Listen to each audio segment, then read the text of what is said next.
Howdy, ESAP. My name is Landon Elkine, and I'm a postdoc at the University of Alberta, and I'm going to talk to you about Dorothy Wrinch. I think Wrinch has a lot of interesting ideas about the relationship between science and philosophy and logic, ideas that can impact how we understand scientific practice and orient ourselves towards philosophy if we are scientists, and how we orient ourselves towards our own discipline if we're philosophers as well. The title of my talk is The Heiress to Logical Atomism, and that's what I want you to walk away from this talk thinking, is that Dorothy Wrinch was the heiress to Bertrand Russell's logical atomism. Now that's the main claim of this talk, that Dorothy Wrinch is a logical atomist, but there's a background claim as well, which is that logical atomism is to be understood in a rather revisionist sense, and that's the sense in which I want to say that Dorothy Wrinch is a logical atomist. So this talk is broken up into two main parts. First, I want to sketch very briefly the revisionary reading of logical atomism and give references to some discussions in the literature.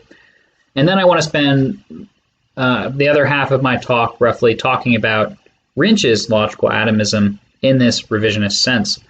And then I want to spend a few minutes discussing the upshot, which is that we have then an heiress to logical atomism. Now, the standard interpretation of logical atomism is that logical atomism is epistemologically driven. It is a search for acquaintance complexes, and the idea is that we want to be certain, in a Cartesian sense, that our claims about the external world are true. Now, how do we achieve that certainty? According to the standard reading, one wants to replace all apparent reference to entities that lie outside of our acquaintance by reference to entities that lie within it.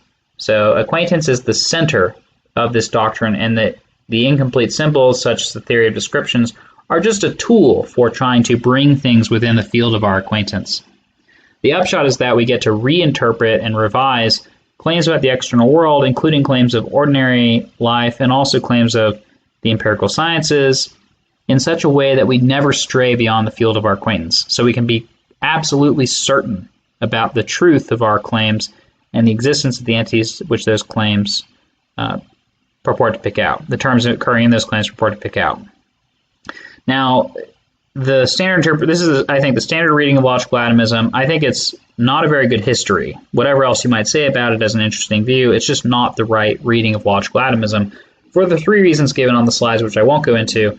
Further discussion is given in an anthology that was edited by myself and Gregory Landini at the University of Iowa. There's numerous chapters discussing this standard interpretation and describing why it will not do as an interpretation of logical atomism. One way you can see this is by looking at the textual data, because now you might think, how should we understand it if not in this standard way? One key thing is to note that Russell says that the logical atomism lectures are an inventory, or if you like a more humble word, a zoo containing all the different forms that facts may have. In logic, you're concerned with different forms of facts, with the forms of facts, with getting hold of the different sorts of facts in the logical sense that there are in the world. Here you have a little picture of Louis XIV's Versailles Zoo. You could imagine that even Louis XIV couldn't stock his zoo with logical forms. But at any rate, one way to think about this is to think logical atomism is the search for logical forms. Like Russell says, you're looking for logical forms of facts. Okay, what does that look like? How do we implement that in our philosophical practice? Russell actually gives you examples of how this is supposed to go. In the lectures on logical atomism, he points to Principia Mathematica and he points to our knowledge of the external world. Now, all the logical constructions that occur in our knowledge of the external world themselves depend upon stuff in Principia Mathematica. So the first key thing to notice is that it all depends on Principia. It all goes back to that text because that's the foundation of all the other logical constructions that Russell engages in.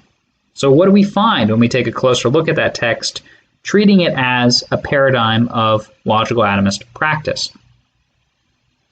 Here we need to introduce three vital contrasts between terms, formulas, and incomplete symbols.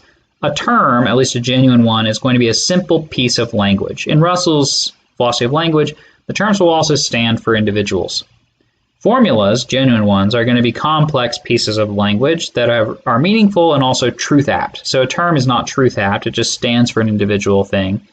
And then formulas will be truth apt. They could either be true or false, and if they're true, they'll be made true by something like a complex, like a fact.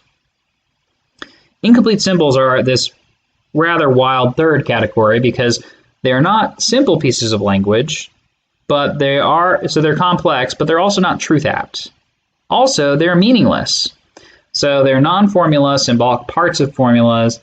They're meaningless, but the formulas in which they occur still have a meaning. Here's a little table. If that was confusing, here's a table which indicates all the contrasts in question.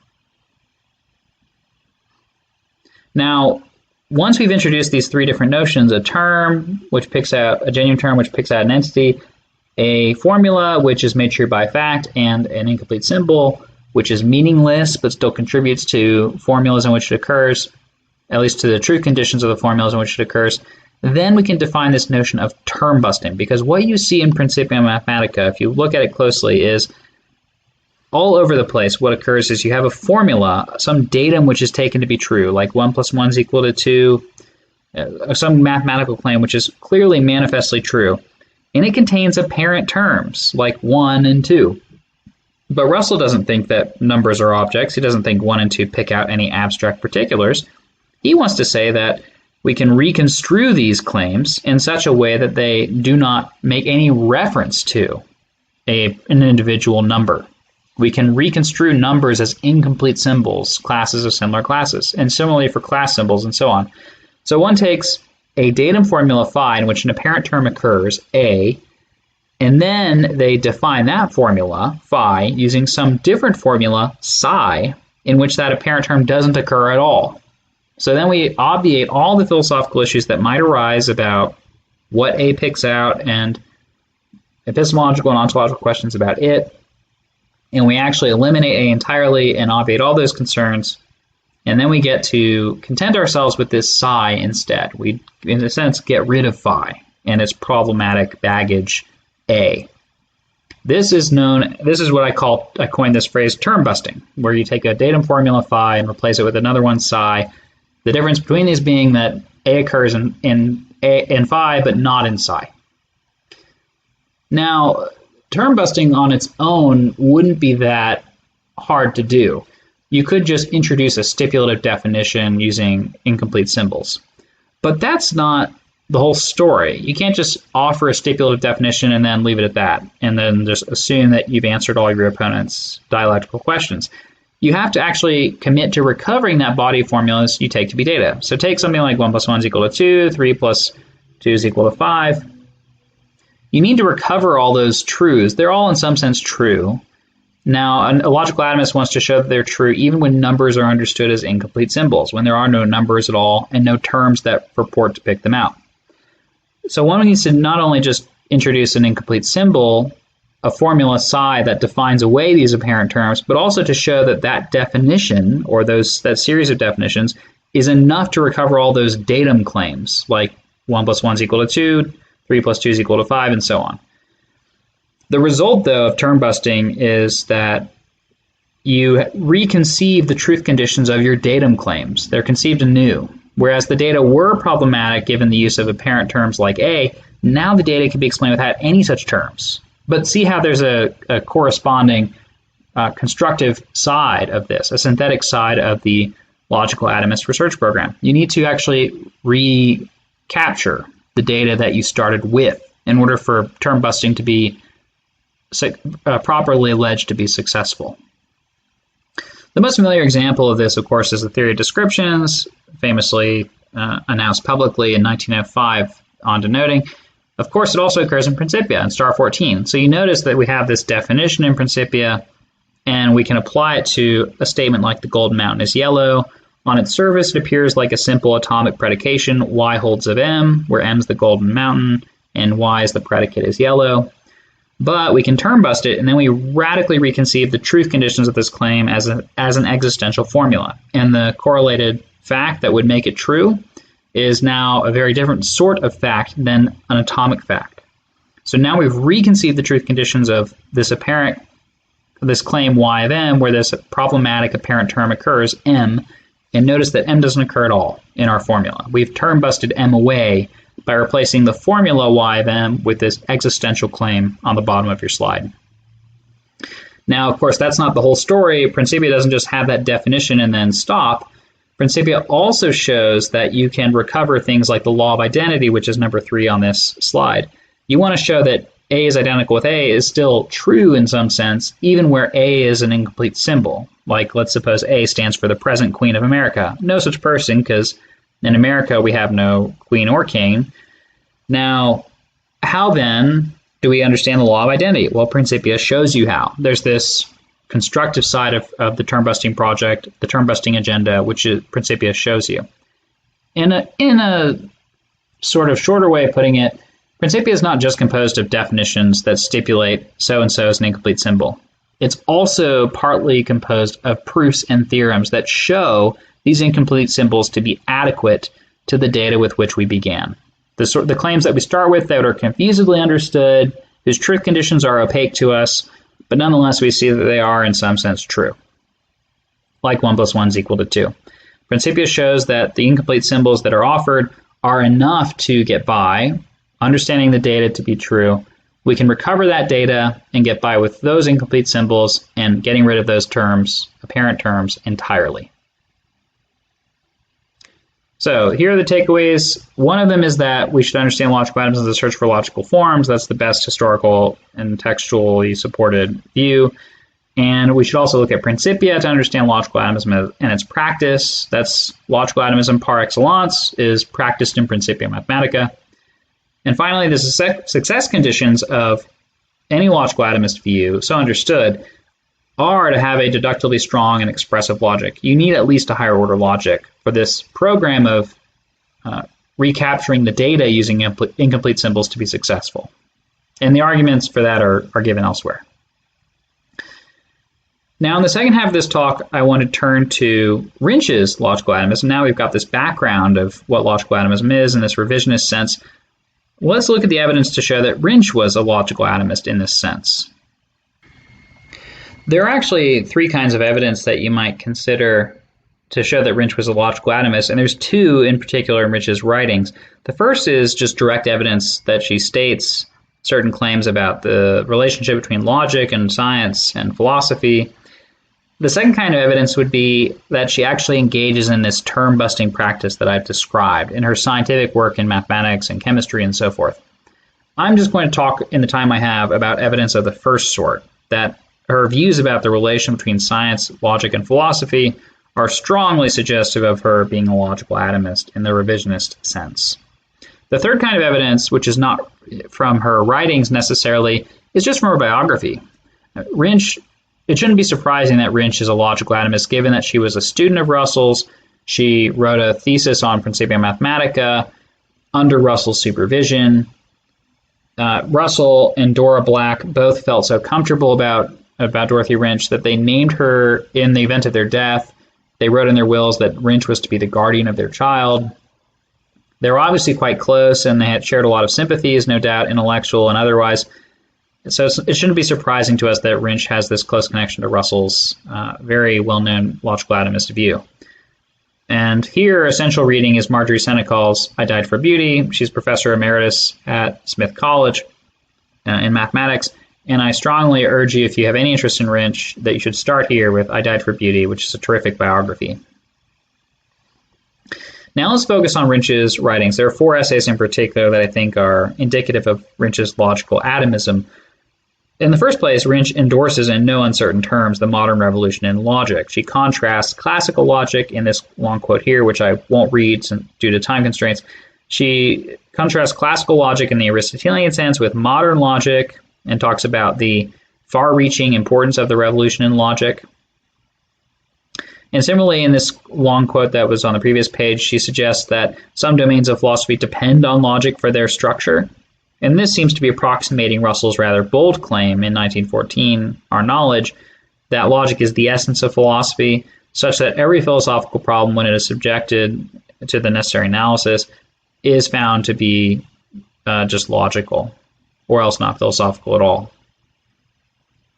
And similarly, in another paper from 1926, Wrinch, if you look at roughly the middle of this block quote, Wrinch says that it is not it is a not absurd view to hold that all its concepts, those of physical science like biochemistry, can be derived by the process of logical construction alone from more fundamental concepts which belong to other sciences. And then she talks about tracing the logical ancestry of these fundamental concepts through a number of others back to the fundamental ideas which form the logical basis of science as a whole. And so that's a really interesting, crucial passage, is that she suggests there's a logical basis of science as a whole, and that she suggests the process of logical construction is how you show the interrelation between the concepts of the empirical sciences. Those are highly suggestive of this logic-first agenda of the logical atomist in the revisionist interpretation. Wrinch is effectively claiming that some scientific concepts, especially those underlying a constant of some sort, could turn out to be logical constructions.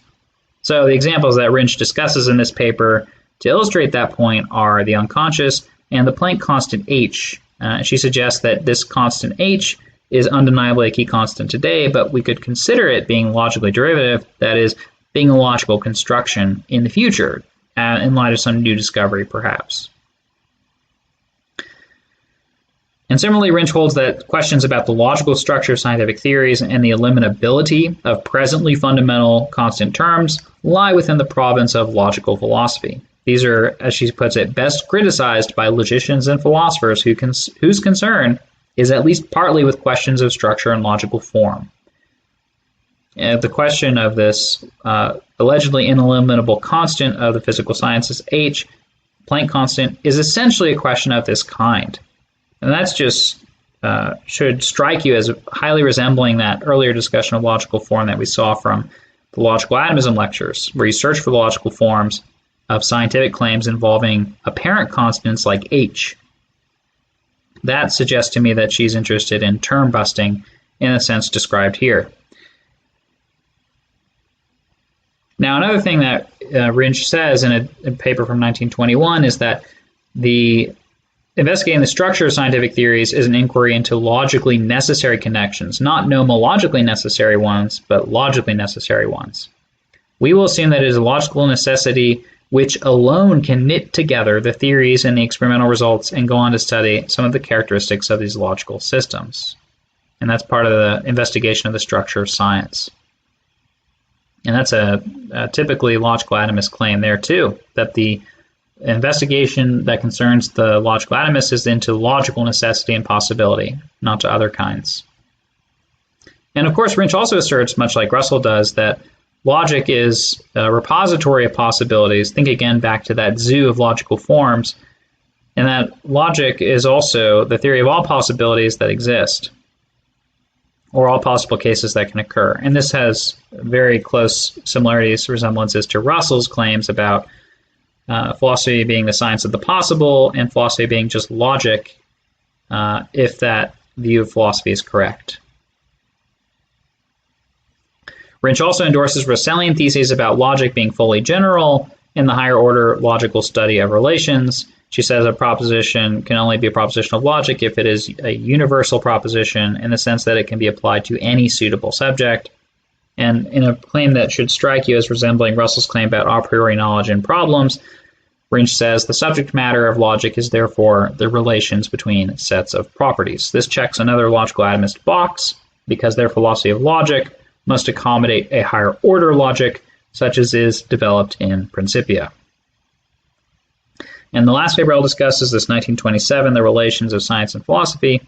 Wrinch further claims that the search for logical constructions is the problem for philosophy of science. She says the current problem for philosophy and physics, at least, if not in science as a whole, has resolved itself into the search for logical constructions.